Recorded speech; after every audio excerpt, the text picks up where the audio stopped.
So, any highlights from the week, guys? Anything? I think it's just busy for me. Just busy, eh? Yeah. Tim and I only get to catch up now on this show. Do you guys do that It's thing sad. of? Do you do that thing of like savings? I had Michelle and her brother, Michelle Obama and her brother, have a the podcast. Yeah. So and on one of the episodes, they were like, they don't discuss like interesting. Like if they're on the phone, They wait until and then there's like one of them wants to share a fun story. She's like, no, save it for the podcast. Exactly. So why don't you guys do that? If you share them too much, you run out of content. You come here and it's old news.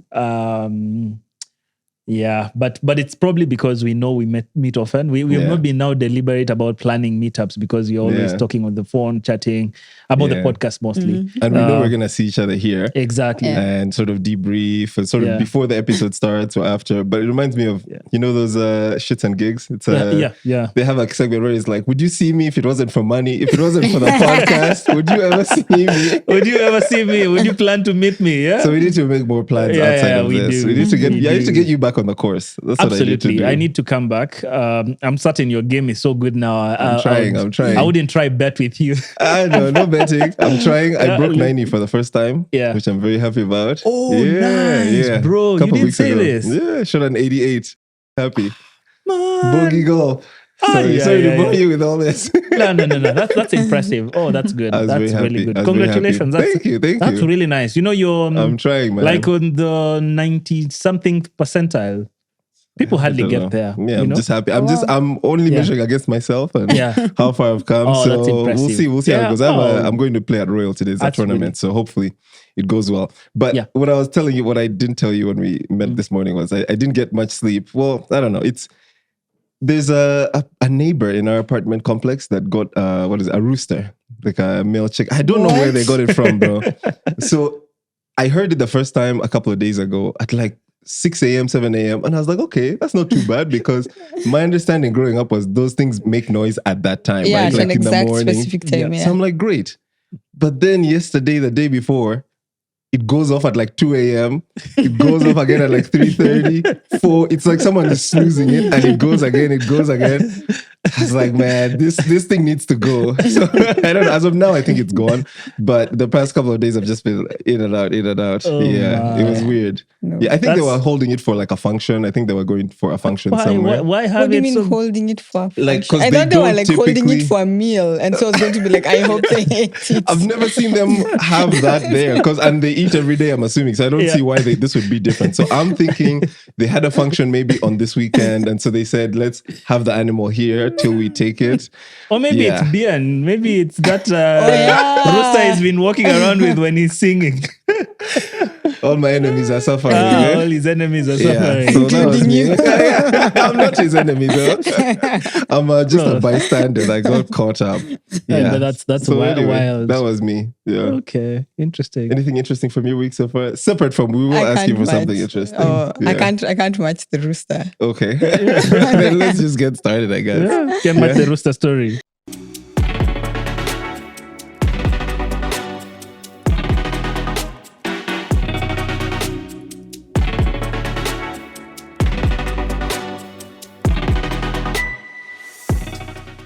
Hello, everyone. Welcome back to another episode of the Full Scale Podcast. I am your host, as always, Adrian Twatwa, joined by my co-host, Timothy Mukiti. Tim, how are you doing today? Good. How are you doing? Awesome. Yeah. Very excited for today's episode. Today, we're having Ivy in the studio. Ivy is an early stage venture investor who has worked across the spectrum of Africa's startup ecosystem, from acceleration to venture capital and impact investing. She's deeply committed to driving capital towards the most catalytic businesses in the continent and increasing the diversity of the businesses that access funding. She wears many hats as head of portfolio at Gather Ventures, a board director at Drop Access Limited, an angel investor at Grounded, and a member of the Nairobi Business Angel Network. Ivy, it's an absolute pleasure to have you on the podcast. Welcome. Thank you. Thanks for having me. No problem. I'm going to have to ask you how you get the time to do all these different things, but I'll save that for later. For now, let's just start off with who is Ivy Macharia? Who are you? Yeah, I guess because for most of the podcast, we'll mostly talk about who I am as a professional. Yeah. Maybe I'll start with who I am, I guess, outside being a professional. So I'm a wife I'm a mom to one little girl who's almost 3. I'm also a sibling to lots of, I'm an older sister to lots of siblings and cousins. I'm a firstborn daughter, which tends to explain a lot about my personality. And we chatted a bit earlier when we were talking about like food and like people not knowing how to farm, like having lost that. So actually an interesting thing is, like 3 years ago, before we had my daughter, we bought a small farm near Makutano. So on the weekends, every other weekend, we try and go there starting this year. So we grow some chicken peas, some maize, keep some goats. Maybe next time I'll bring you guys some chicken peas. Please. Yeah, absolutely. That's welcome. So that's me outside. And then during the day, I work at Gather Ventures. I'm the head of portfolio. I do a lot of building the pipeline, finding companies that fit our thesis, and that's companies that both create climate resilience, increase incomes and opportunities for women and girls in Africa. And I also support then the companies that we invest in, kind of adding value, supporting them in their growth. I enjoy spending time with founders and helping them build their businesses. I've never been a founder myself, but founders are some of my favorite people. So I try to do that also outside work. So as an angel investor, looking at opportunities to invest in personally, and then also advising a few kind of friends I meet, whether it's thinking through their businesses and how they can fundraise, or just like, thinking about different ways to deploy capital. Wow, awesome. How did you get into this line of work? Did you always know this is what you wanted to do? No, I stumbled upon it very fortunately. So I studied actuarial science in uni, and that's like a longer story. I won't get into it on how I found myself studying something that only 3 years in was I like, this is what we're supposed to do, like as a job, and I am not interested. How do I get out? But one good thing that came out of that was I did a unit in uni called entrepreneurial finance, taught by Stephen Gugu. He's actually, I think, one of the founders of Victoria Business Angels Network. So he's been in this kind of like startup ecosystem before it was even an ecosystem. And so he taught this unit really interestingly. He'd connect us to startups at Strathmore has an incubation hub called iLab. And so we'd help, the assignment was to build a financial model for a startup and all that. And I really liked it. But for me, that was just like a unit in college that I enjoyed. And then like uni will end and I will like, find a serious job. But then when I finished school, he referred me to a role, actually my first job in Uganda. So there was this accelerator. They're now called Shona. Back then, they used to be called Unreasonable East Africa. So he referred me to a 4-month internship that ended up being a job. And that's kind of where I discovered like the world of startups, like early stage businesses and investors who invest in them. And I spent those first 4 months building financial models for these companies, helping them like understand the drivers of their finances and talk to investors, and really liked it. And so I was like, from there, like the next maybe couple of years was me like trying to figure out how I can build a career in this space and navigating that. Wow, amazing journey so far. So from actuarial science, doing that course and sort of learning and getting exposed to the startup ecosystem, then helping startups, angel investing, sort of the work that you're doing now, even with your friends who you sort of advise on the side. How has this journey so far shaped your view of the African sort of startup ecosystem? Yeah. So I feel like my own career journey, it's kind of mirrored like the maturity of the ecosystem itself in a lot of ways. So I feel like, and this may not be entirely true, like when I then discovered like, oh wow, startups, I think also the ecosystem was really young. Of course, there were people doing really good work then. Doesn't mean that they didn't exist just because I didn't know them. But it was a really like nascent ecosystem, and like a tale being that, now I think there's lots of people who are in college and they want to get into VC. Like back then, I doubt there was a lot of any of that happening in Kenya. And so it was like a really young kind of ecosystem. And even when I worked in Shona, at that point, a lot of whether the impact investors or early stage investors you had focused on businesses in East Africa were often like flying in from Europe or the US.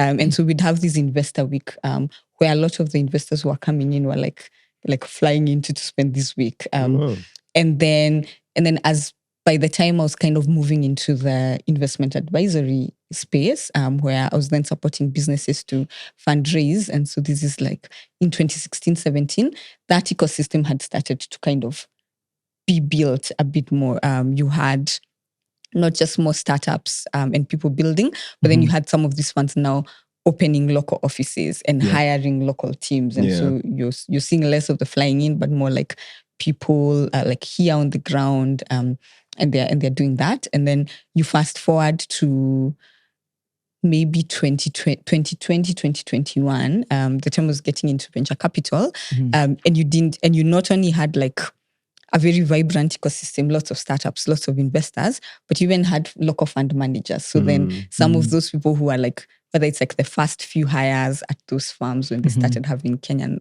or local offices, or people who'd gone abroad and were coming back, people are like raising their own funds. And so you're having like fund managers who are local. And of course, on the startup side, like just a lot of activity, lots of people building very interesting companies, to the point that, to an extent, the work I'd done as an investment advisor wasn't even as in demand, because like startups could like to a large extent access investors, connect to them. And I think the whole fundraising, they had enough experience that they could actually run through a deal without like a kind of third-party person to like talk them through the process. So I've really seen that whole maturity. And I think one of the biggest indicators for me, I think, for the maturity is like, I've been fortunate or unfortunate to like so quickly also see like a cycle in the ecosystem. So going from like that big high of 2020, 21 to like now going into a down cycle. And I think it's a painful thing, but it also shows an indication of a maturity of an ecosystem, because you can't have a down cycle if you are never up. And so all to say that I feel like, yes, my career has kind of grown, like has like progressed. And then in parallel, I feel like I've had that front seat to just see this ecosystem grow, mature, and now to the point where, you're going to see like some really strong businesses survive this down cycle. And that's part of the journey. Awesome. Yeah. Amazing. Wow. That's absolutely amazing. And now let's go to, some meat of this conversation, really. I'm certain that you've been involved in making decisions on who to invest in, when to put money in. Earlier on, we were having a conversation about how you're an angel investor, you've put in money. We had a whole conversation about angel investment, how she has invested and grounded what you're looking for. But I would like to know, what do you think are the key traits and red flags that shape investment decisions? Yeah. Actually, both from the VC side and as well as from your experience now in making an investment as an individual, as an angel. Yeah. So I think in terms of traits or like the key things I think I'm looking for, and I think most investors are looking for, you can bucket them into the team, the market, and then the product. And you can weigh those three different ways or like prioritize them differently depending on who you are as an investor, where the company is. But I think almost everyone agrees the team is the most critical. And then you can decide between the product and the market. And for the team, for myself personally, I'm often, and I'm speaking in the context of an early stage investor, that's mostly what I've done, and that's what I enjoy. And so this will definitely look different when you're doing like Series B plus. But like for the space where I play, like the team is everything. It makes or breaks. And I personally look for a resilient founder. So kind of have they shown that track record of like taking in the learnings. And so resilient, able to bounce back from failure, because it's not if, it's when the failure happens. Kind of able to learn, and then how quickly can they pivot based on the learnings. So they have to kind of have their beliefs loosely held, and very, low ego in like, what's the market telling me? And then like I adapt to that, and as quickly as you can. And then I think this is probably specific for Africa, an ability to execute. I think the whole like big visionary leader is very important, but you also just have to be able to then get on the ground and do it. Also because it's harder to execute in this market, I think so. Like everything from regulatory hurdles that will take a bit longer. And so you kind of have to have the grit. It's like, I'm trying to get a certain license. It's not just like applying and then it goes smoothly. It's like, there'll just be like curveballs. So like someone just has like the grit to like get through that. I think that really differentiates the guys who make it long-term and those who can't. And so that's a big part. And then with the market, my personal view is like a good business in this market has to be building for that mass market opportunity. I think, unfortunately, if you think more macro level, most of our economies are small in itself. So like you think Kenya, it's like 50 million people, but of those, it's maybe like, I don't know, 10 to 20 who are like consumers. And then it's like basic consumption. And so what you're selling, so you're like, okay, I'm selling to 10 to 20, and then I need to be like their basket size is not big. I need to be taking a big push on the basket size. So whatever it is that you're offering needs to be hitting as wide of a base as possible. And so that's like the biggest piece, because if you're doing something then either more niche, you're just having to spread yourself towards across too many markets, and then going back to that piece of executing, and can you actually like operate in like 10 different markets? You can, but it will be harder. So can you like make a home run in like 2 or 3 markets? And then the product is still important, because then if you have like the great team and then you find the market opportunities, now you have to build the product that actually meets the need, solves the problem that's needed, and so shows that product market fit quickly.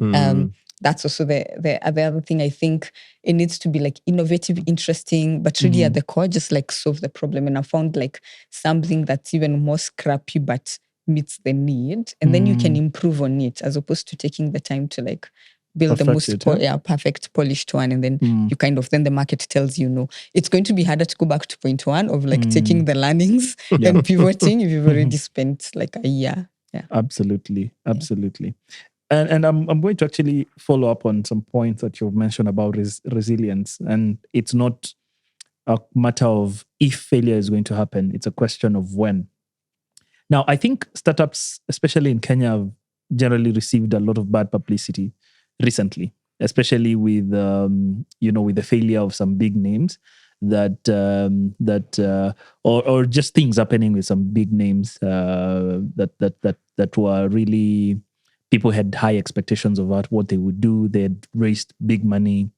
What is your take on that? Do you think the criticism is deserved? Do you think the criticism comes from a place of not understanding how startups operate and how failure sometimes is part of the journey? Do you think people should take learnings from that? What is your perspective on that, really? Yeah, it's a good question. Yeah. So the first thing I think is like, and I say this having never been a founder myself, but also saying that, like founders deserve a lot of empathy. I think when a failure has happened, like the first thing you think about is for someone to, in this market, when you will either walk away from like a fantastic job or like opportunities that you could give you much more financial success. And then you go out and do this crazy thing, which is building this business, oftentimes doing something that others haven't done before, or they've tried and it's not worked. And so you're already doing something really audacious. You're taking a risk with mostly a financial risk. And you often don't have the same safety net that people have in other markets. Either the safety net while you're doing it, or also like if it fails, what you can fall back on. And so when you start off from that point, I think the thing to first acknowledge is by the time a business is failing, in 99% of chances, like those founders like did their best. Like they really, like they went through the grit. Like by the time you like accept, you're like, okay, and this is done. Often like there will be a few instances where it may be, mismanagement and, kind of, but in most cases, with founders I've interacted with and they've gotten to that space, they've like turned it upside down. They've tried different things. And there's also the unspoken thing where by the time you read in the press about like company X shutdown, you don't know that probably this founder took a lot like personal loans to try and keep it going to the end, didn't take a salary for like the last 6 months, mortgaged their house. Like that doesn't come out. But for the ones who like you're really bought into your vision, like accepting that like what you like this vision you had is not panning out, or this isn't the right timing, or you just run out of runway. Like you can see the light, but you know it's done. You're out of cash. So I think that's the first place where I think a lot of people should come from, that piece of empathy of, especially if you haven't done it before, like you haven't built something and like, you know, put in everything and then see it go. Like that's the first part. But then the other thing that I keep saying, like I say to myself, I say like with friends, is the reality also like of building in Africa. It's a more unforgiving context. You're not getting the grace, you're not getting oftentimes as much capital as people operating in other markets. And that kind of the way failure is going to be perceived is going to be different. And you also have to kind of be aware of that reality as a founder. So say I go and I'm, you know, really, you know, fortunate, I'm charismatic, I raise like $1 million of pre-seed. What I'm going to be expected to have achieved by the end with that 1 million is the buy is so much higher than maybe someone in a more developed market. Being like capital is scarce. So the next time I come to raise, I'll need to show much more. And then when you make like if you don't achieve what you didn't achieve, it's not only a reflection of like your business model or this market. It's like suddenly it's a macro thing where everyone is like, we are not going to touch anything in sector X because this happened. And so there's like a lot of weight that comes with it. And so I think then the way to respond to that is like almost like calibrate your risk. So know that you need to do much more with this capital. It's finite. And as quickly as possible, you need to build like, whether it's cash generation, like that proof of, depending on what market you are in and what like investors will need to see, that proof of either a business model that works or a product market fit. And you have much less time to do that because it's not going to be like very kind. But in summary, I think in most of those cases, it's people who've really like, they've been through the grind. They put like, their best fights. They've left it all there. And they risked it. So the whole thing of the man in the arena. Like if you're not in the arena, you're just like, but the one who's in there, they're the ones who are fighting it out. Absolutely. Absolutely. And maybe before we go to, before Adrian moves to the next question, I wanted to know, do you ever, in your investment decisions, do you ever have to balance between commercial viability and impact? And, you know, is there a sweet spot for both of them? Yeah, so it's a good question because I've worked in impact investing, well, twice now. So in 2 different impact funds that are different. And I've worked in commercial VC and also, I guess, like supported businesses across. The answer is you do, and there are trade-offs. But I think it also depends on where you are. So the way I think about it, the whole like private, that's a private capital or alternative capital is almost like a continuum. And so if you think about it from one end where you have like even your traditional donor people, like the philanthropy people who are like, I'm coming, here's this problem, you know, communicable diseases, and I'm going to like solve communicable diseases, and they'll do a lot of grant and funding a lot of research. And then you kind of move across that, and then you find the impact investors who are solving like a problem, and they're led by the impact, but they also want to do it with commercial businesses. They believe that's where the long-term sustainability, because on this other end, I mean, like you have the foundations that's been around for decades. Like USAID shut down like a few months ago, and they'd been funding a lot of important work. Like there are lots of people who are alive because of them, but it was like you're continuously funding it, right? Like you're continuously giving grant. But the truth is there are certain problems, that's how you can solve them. There's no commercial model that can solve certain problems, and you want to solve them, right? Like you want to eliminate certain diseases, you want to solve hunger. And then you have on this other end where people are trying then that model where let's still use with capital first, like impact first money, but in commercial businesses and seek that sustainability so that we don't always have to continuously put in money. And then the other end, you have like your commercial investors, whether your VC people, even your private equity, who will still say they want to invest in companies solving problems, but they have their return objective. And so then I think depending on where you are on the continuum, then you can see whether you're making a trade-off or not. So then a commercial investor won't make an impact trade-off. I don't think they will. Like, they have their return objective, and so they will just look for an impactful business, but it also needs to meet like what they're because and that's and that's their thesis. And then you have here in the middle the impact investors that will be weighing those two, and a lot of them, if you speak to them, they'll be real that there is a trade-off to be made. Like, there is a certain business that you're going to, if you're just looking for the most commercially viable, then this might not be the business you'll do. And the investment horizons are longer. It will take longer for these businesses, for you to start to see that commercial return. But what's interesting is here in the impact space, is where I've actually found like the way they structure or think about structuring is more kind of like relevant for the African context. So because I feel like, so I'll take an example of the solar home system sector. Because when I worked at Acumen, I used to work on investing in energy, and they have a portfolio of companies in that space. So now in the solar home system space, you have companies, like your Copper, your Delight, like scalable, very at scale companies who I'm sure by now it's, commercial investors who've invested in them. But these guys have been around for more than 10 years. Yeah, absolutely. And at the start of that, like I'm sure none of the commercial investors would have touched them. You're building a whole new market, like consumers who've never been served by this product. You're designing new products. You're having to finance them. And so like even your cash flows are whack, but you don't even have the kind of balance sheet to raise debt. So you're doing it yourself, and like a bit of a hot mess. But then the investors that went in at that point, which a lot of them are the impact investors, kind of understood that mostly in terms of the horizons that they kind of, you put in your equity check and you're not like waiting for a return until like maybe 10 years from now. You're more patient, and even a lot of the support you're offering. But then on the other end, it's like now 10 years later, like a lot of those businesses are like, like operating at scale, like solving, you have you can find millions of customers, and like they went through. And also that's the thing, like in that shakeup, there's also lots of businesses in that sector that didn't make it. But then the ones that made it are doing well, and they've solved like a real critical problem. And you probably have more chances of those kind of investors seeing exits. The exits may not be as, like those 10x ones, but they may have more probability of that happening and then getting decent returns.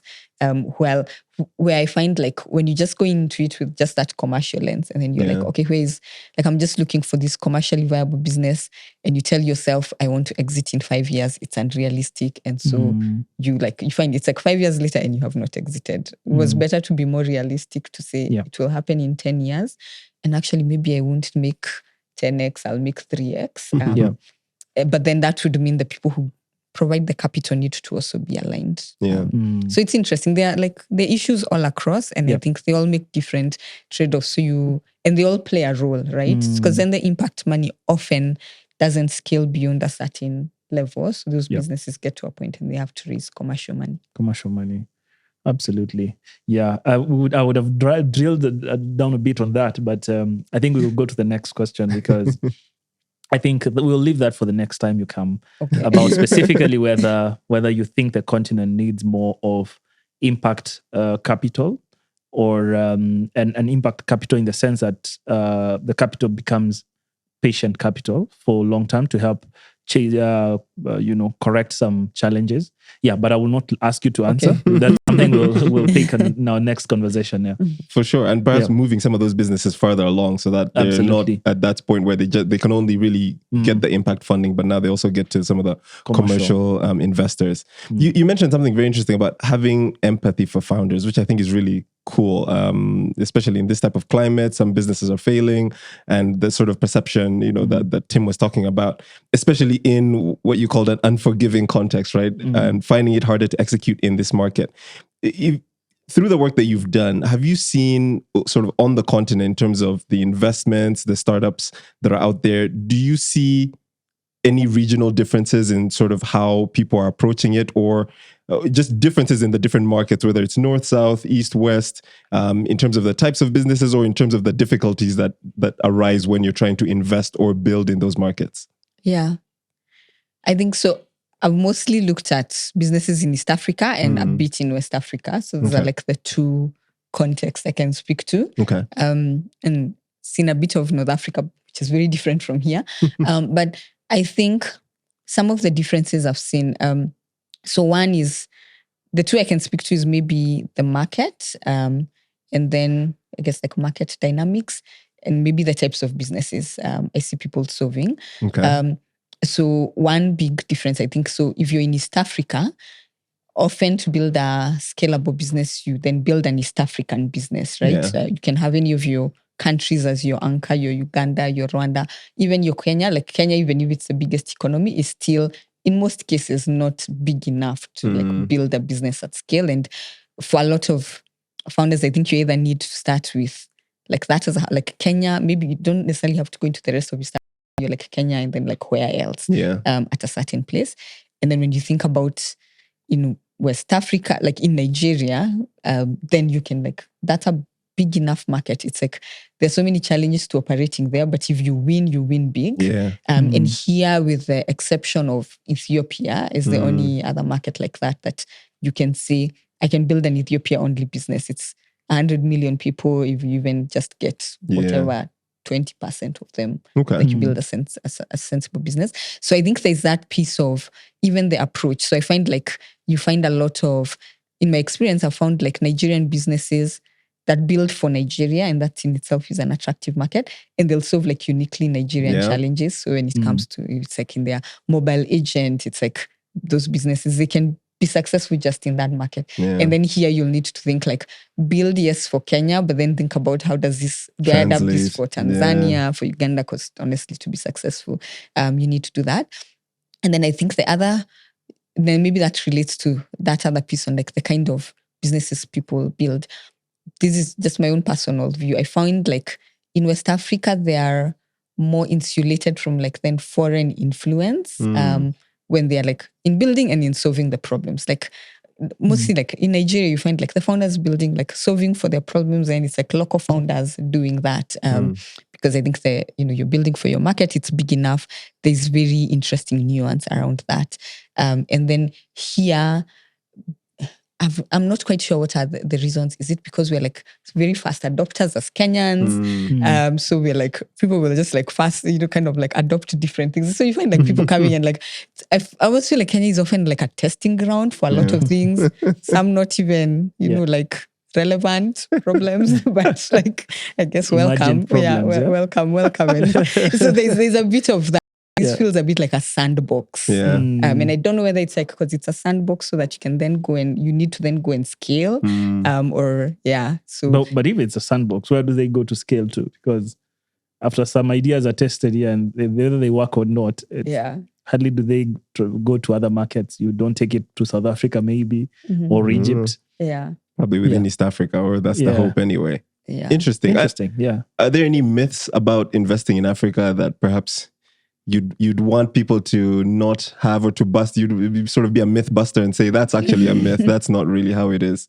I feel like I've like touched on one of my biggest ones, which is that piece on the like the market is much more unforgiving. So that piece of if you kind of, but so maybe I can like, because I've touched a little bit on that one. Like you'd have to, the capital that you get, you need to do so much more with it, and it's not as clear. I think the other one is that piece on the myth of market size.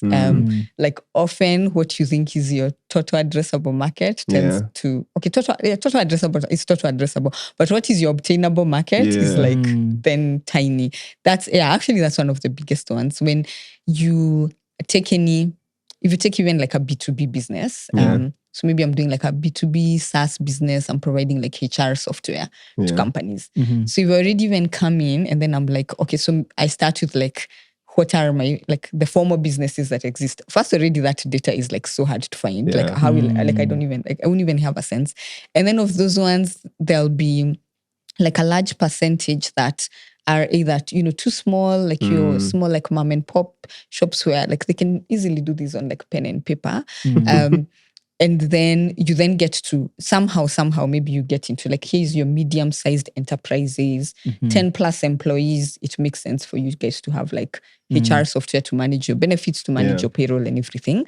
And then you start coming into like the ability to pay, willingness to pay, like question of it, right? And then and that's when it starts like, so for small businesses, I think if you try to sell them something, it needs to directly impact like their top line. And like I need to show you like, you will implement this software and your sales will go up by X amount. Or I will save you this much money, and if you can't do one or two, like no. And so by the time you go through that process of finding like who actually can pay even $100 a month for this, like suddenly your market is shrunk so much. And so to really have a good sense of what your market size is you almost have to like create a new market, like almost like these people would not pay for this, but like find what's the problem they have, that you solve it so well that it's like you've created, and that's how you build a business that can grow. So I think that's really the biggest myth of working with like demographic data. But then if you whittle it, and you're like, okay, it's 10,000 people in Nairobi. That's your market. It's not that easy. It wasn't millions, huh? Yeah. Wow, interesting. And do you think, I mean, a lot of the way startup financing, the ecosystem has worked is been borrowed from the Silicon Valley. But do you think the Silicon Valley playbook works in the African context? Not in 99% of cases, probably. Yeah. Even with startups. And this is like, of course, like if you say Silicon Valley, then we're talking about like tech, like high growth tech startups. So I think in most cases it doesn't. And one of the reasons for that to me is the capital is not as much because to me, what I think the Silicon Valley playbook is that idea of kind of like, innovating outside the box and having the room to kind of like iterate, like play around, like the room and the funding to like, play around with this idea, like find the MVP, test it, and then see what fits and fail fast and kind of like, and then this doesn't work, and then let's try this, and then you land on something. And break things. Yes, and then now once you find like the thing that sticks, now scale it massively. So some of the reasons that doesn't work, first in this like early stage iterating piece, you don't have a lot of capital to do what what you need to do, and so you will kind of test, iterate once, twice, and then by the third one, you've run out of your pre-seed round or your angel money or the savings you had, and now it's done. So what I've seen works is you're testing and iterating, but you also have like a recurring revenue line. Like that's often something very unsexy. Like you provide your services as a consultant. Like so that HR SaaS, maybe I'm like testing this like novel new problem I'm solving. But then on the side, we also like just offer HR consulting, and it's like simple, and people pay us just to manage their payroll, and that comes in and helps us like do that, which also means that you don't even have that much time before you can stick something. And then now the other piece of like, and then now when you stick it and it lands, like scaling massively, that part also, I think it needs to stick, and then the revenue model in unit economics also need to stick, and then now you can scale. Because that's the other thing that's been debunked a lot. It's like thinking that at scale you'll then get the commercials. If you don't get them at the start, you probably won't. And then that capital, you won't. It's going to be very hard for you to be like a Series B, cash burning, negative margin business that people will still continue funding. Well, there you could, right? Like businesses list even when they're still loss making, just because there's like that next level of capital, like the people to exit the early ones and continue, and we're not there yet. Wow. Interesting. You mentioned at some point how your trajectory has sort of, in your view, kind of matched the growth of the startup ecosystem and the market from, where you started to where you are now. right now you're at Gather Ventures, where when I look at the website, it's a sort of women-led team, and I really like your website, sort of the branding and the personal anecdotes that are sort of in everyone's bio. It's really cool and really refreshing to see a women-led team that's really making an impact. Do you feel like that has changed at all in terms of the gender dynamics in these industries that you're working in from the time you started to where you are now? Has that changed at all? And do you think the industry is doing enough to sort of empower or amplify women's voices? Yeah, it's a good question. It's changed a lot. It has, I would say it's changed. I would not say a lot, but it's definitely in that, you have more women working, whether it's in I think you've skewed, like you had always a bit more women in impact maybe versus VC, but you have more women both like working in different roles, but also now raising funds, being fund managers.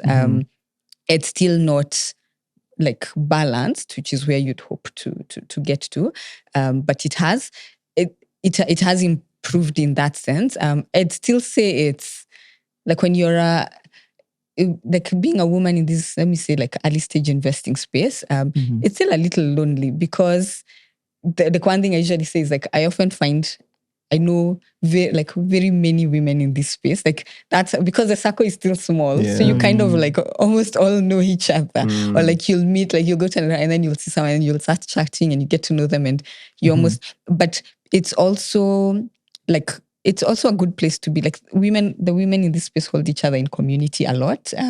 I find that, I mean, there are people who have like then formal like organizations. Like there's these women who build assembly. They do this annual kind of gathering of both investors and also like founders, because that's the other piece of this. It's the founders as well. And there's like more of such like communities being built. And I've found every time I've ever reached out to a woman in this space, like they've all been incredibly helpful. Like some of my best champions across my career have been the women I've worked with in certain spaces. And it's because, you kind of like, you see someone and you're like, they've gone through what I've gone through and you want as much as possible to help them. So in that sense, I personally would say I've had a good, like a really good experience throughout my career, but I've also often been before my role at Gather, been like the only woman on the team or the only woman on the investing. So the firm has other people, but then you think about the people who are the investors, it's like the 5 of you and then the only woman. And that piece, I think it's, you need to see people who look like you kind of killing it. And so what I found is you have to find it like outside your farm. So maybe in your farm, like there are no female partners, but then you find like farm X actually has a female, like, and then you're like, and I can do that. Like it's achievable. Like reach out to them, build your, I guess, sisterhood. That helps.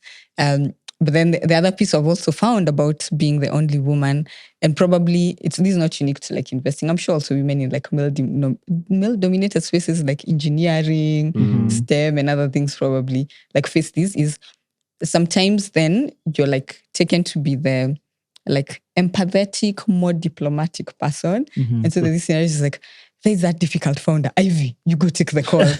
I'm like, guys, like, so you kind of, there's a risk of doing, there's a risk of doing the emotional labor of the emotional labor of the team, which, so that's, but in general, I haven't faced what you'd call like maybe like egregious kind of like discrimination, but there's definitely the loneliness and then that piece of, and that's like soft work is fine because you play to your strengths. And I think like women should own their strengths. Like, especially after being a mom, I was like, oh, these are like superpowers and I will bring them to like the workplace. And you should own them and bring them like they're managing difficult conversations and the negotiation softly in a way that someone doesn't feel like they've been put down, but they actually, but then make sure that gets valued on the team. So don't be doing like the soft emotional labor. And then when it's performance review time, everyone is looking at like how many deals were done, who did which deal. And then when I'm like, that deal would not have gotten done if I hadn't like stepped in. That's amazing. And it sounds like there's growth, but there's still plenty of work to be done in that area. And that also sounded like a lot of good advice for anyone sort of looking to pursue a similar path as yours. So thank you for that. So you said you've watched at least 1 or 2 of the episodes of the show, which thank you for doing that. And sorry, my camera is here. For everyone watching, listening, thank you for tuning in. Please don't forget to like, share, subscribe. If you're watching this far into the episode and you're not yet subscribed, I don't know why. So please subscribe, hit the little thing. And yeah, share this with your friends and your enemies, as Tim likes to say. So as someone who's watched an episode or like a couple of episodes of the show, you'll know that we have a time machine in the back. And after this, we're going to sort of transport you to the year 2075.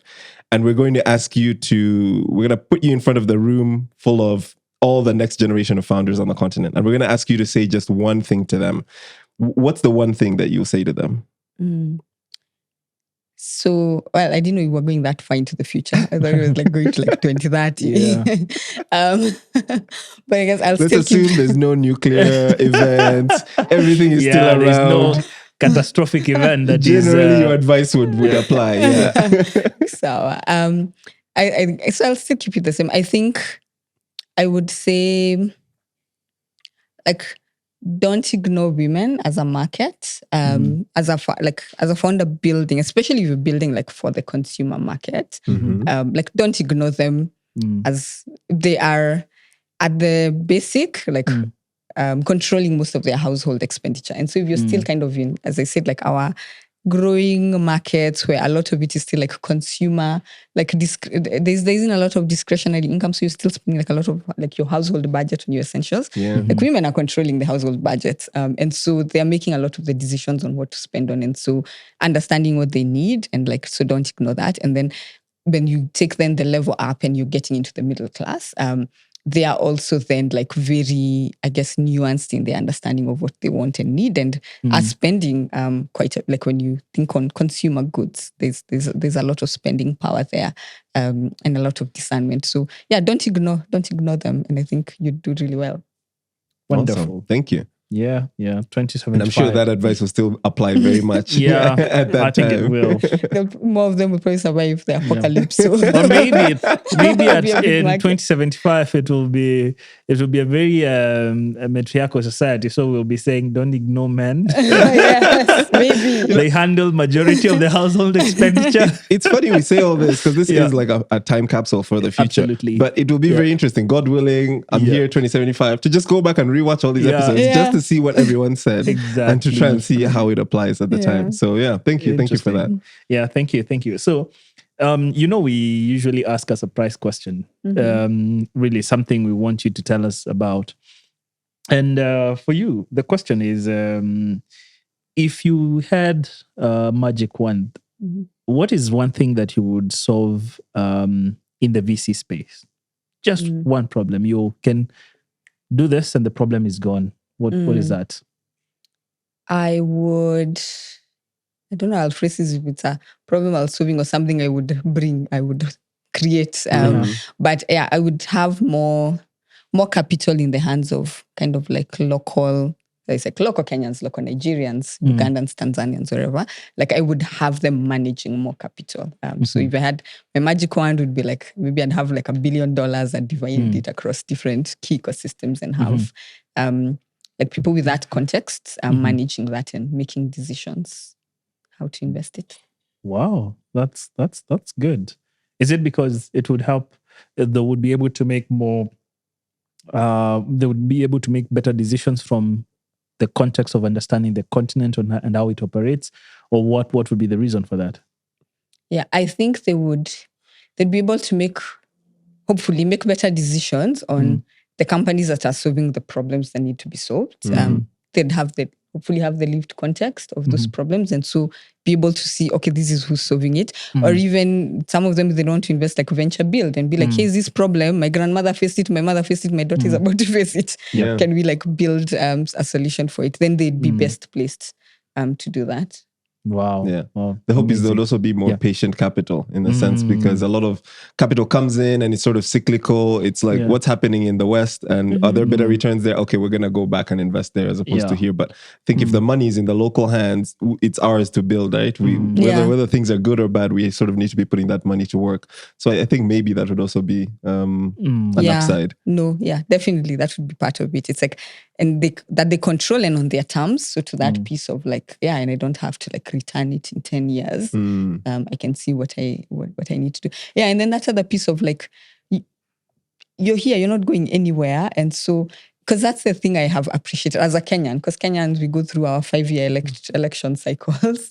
And we talked about this a little bit. It's like, I also appreciate it's like, yes, everything freezes for like half a year, but then we pick it up and we continue. And even in that time, there's still businesses that continue to operate and to thrive. And so someone else will look at it, like even our protests, like last year, someone will look at it from the outside and be like, oh my God, the country's burning. Yeah. And so like, we're here and we will be here 5 years from now. Right. And others might see 10 years. opportunities and say, maybe let me build an app for guys. For protests, knowing where things are happening. I don't know. You never know. Yeah. It's funny that how we do this protest in the country.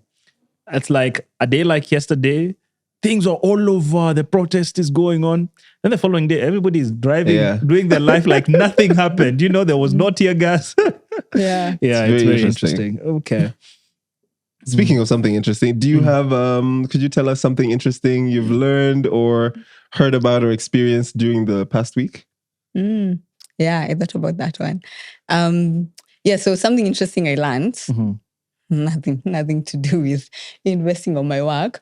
So it turns out like on your hand, on your fingers, you have like a tendon that like, so that you can put your hand up like this, like your fingers up. There's a tendon that's like across, and that's what kind of like puts them up. And if you pull that tendon, your finger will kind of just like flop, like. Can you demonstrate to the camera? So like, I can't do it because the tendon is like, so you see how I'm holding up my hand? Yeah. But if you pull a certain tendon that runs all across here, you won't be able to, and it will just like... You won't be able to hold it like... it's just like flop over or like, it will be limp. Yeah, so it's called a mallet finger. So how I learned, my husband plays football. Okay. He's usually a goalie, and over the weekend he pulled that tendon, and so he like took off his gloves after a match and his finger was like, I'm like, what's happening? And it wasn't painful, so it wasn't broken. Okay. Because then it would be in pain, but it's just like, and then he went to see a doctor, and that's what they told him. There's a tendon here. Oh, that's scary. It was fixed, I hope.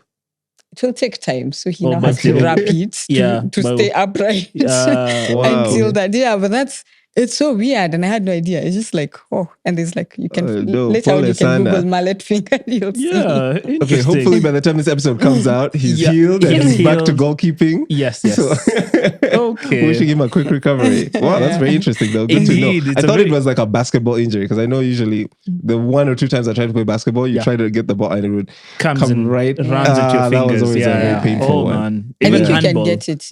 Also rugby. So apparently it's most common with rugby. Because then with the ball, so it's like if the ball, because then with the goal, so anything, if you're handling the ball, the ball comes with pressure, lots of air. Just receive it with your fingers. Yeah. Wow. Okay. Quick recovery to him. Yeah, quick recovery. Yeah. All right. Wonderful. Yeah, indeed, it has been a pleasure to host you in this podcast. Thank you very much for making time and for the lovely gems that you have shared. So if people wanted to find more about you, to engage with you, or perhaps reach out, someone has found the conversation interesting, where can they catch you? So the best place would be LinkedIn. Ivy Macharia. There's probably like, it's such a common name. There's probably like a few, but look for the one who looks like me. I have my photo. That's the best place. There will be a couple. Just look for the one that looks like you. Okay, wonderful. So once again, thank you, and thanks guys for watching this episode. Don't forget to like, comment, share, and subscribe if you haven't already.